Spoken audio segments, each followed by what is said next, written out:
Debbie Morgan, and I serve in DeKalb County, and I've been in Casa for a year, a little less than a year, and I'm retired from. I'm an SLP, speech language pathologist, that recently retired from. In the past, I worked for Fort Wayne and DeKalb, and I'm widowed recently, just a little bit over a year. I have 2 children, no grandchildren yet. I have a puppy that takes a lot of my time, and I like to read, and I like to do crafts, and I love to clean house. All good things to keep you busy. And so coming from the SLP background, that's probably an interesting take on some of these kiddos that you meet. And I know one specifically that you have that kind of had some speech delays. Yeah, he's doing good now. Good. Okay, so. But I do have that ear that I do listen for the speech issues. So. Yes, which is one thing, as a volunteer, we do wear different hats.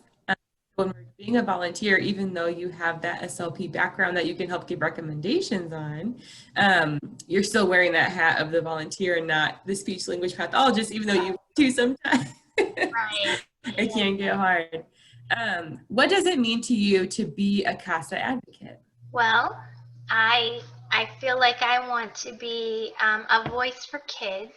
Being in the school system in the past, sometimes you get frustrated because you feel like, people don't follow through with the kids, or there's a student that has a problem, and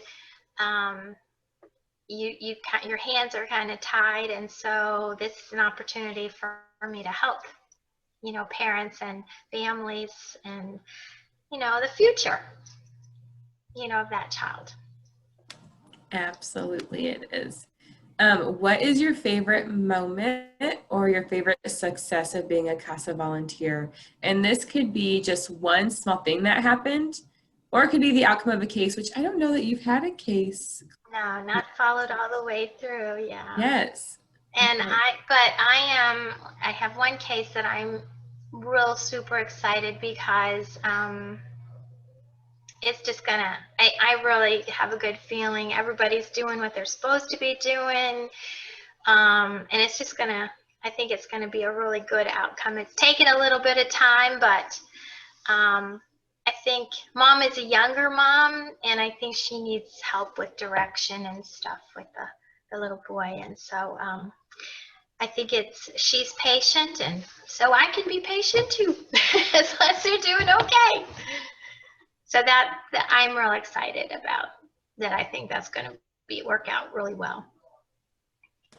And so I know what you mean when you say work out really well. So what does work out really well look like? Is that, I'll let you answer that question. Being back with the family unit, and just that everybody's safe, and everybody's the child is growing and developing and happy, and what everybody deserves. Little kids don't ask to be born, but they need a happy, healthy home, and that's what I think this is going to be. Yes, when we can put kiddos back with their biological families, right, healthy, safe, permanent environment, that is a huge success. And I agree. See your case going that way, which I love.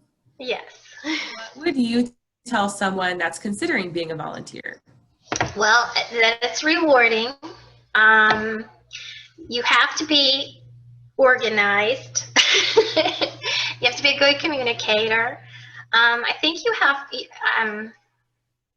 to be good, passionate about people and passionate about kids, because some things, are more difficult. Some families can be more difficult. Some people that you're working with can be more difficult. So you just have to kind of, like I said, I've gotten calendars from you guys for the last 2 years, and I use those, and I keep track of my contacts with my people and stuff. So that is huge. And, it's not, I originally thought, I would just give one, like one day I'd like to, but because you have to call people and get back to you, you can't really just say one day. But I mean, probably the whole equivalent would be one day, but you have to like one day out of the month to get all your things done. But you have to be, or I was thinking during the week, but flexible. You have to be flexible with your time and flexible with, you can't just say, okay, I'm going to do this during this amount of time. Mm-hmm. And then everybody's going to be answering the phone during this hour. Yes, magically everyone's available and gets right with you. That's a perfect world. But I will tell you, I learned a lot from the training. It's extensive training, and I will tell you that Brooke is my supervisor, and she gets back to me right away.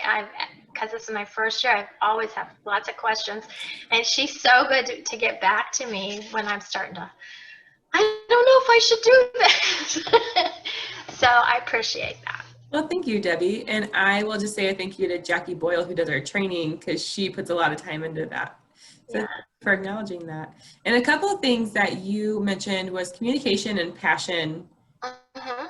Yes, and that could not be like closer to the truth. Communication and passion are two of the biggest things I think you have to have when you're working in this field, because we are communicating with a huge amount of people. Like, I'm trying to think of everyone. I mean, we're communicating with the parents, with the placement, with the DCS, with service providers, with the judge even. So like, we write our reports, there's so much communication that happens.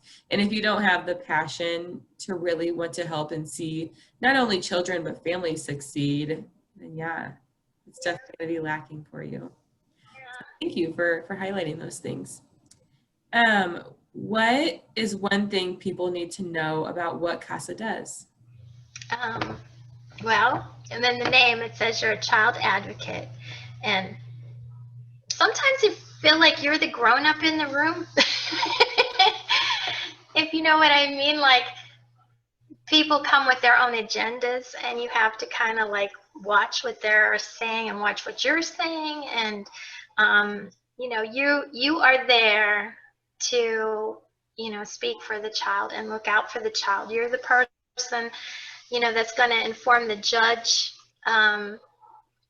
what's going on, because, I have a feeling this one case, people may be spinning this way and people may be spinning this way, and I want to be the one that tells the judge, I want to be honest with the judge and let him come up with his own plan.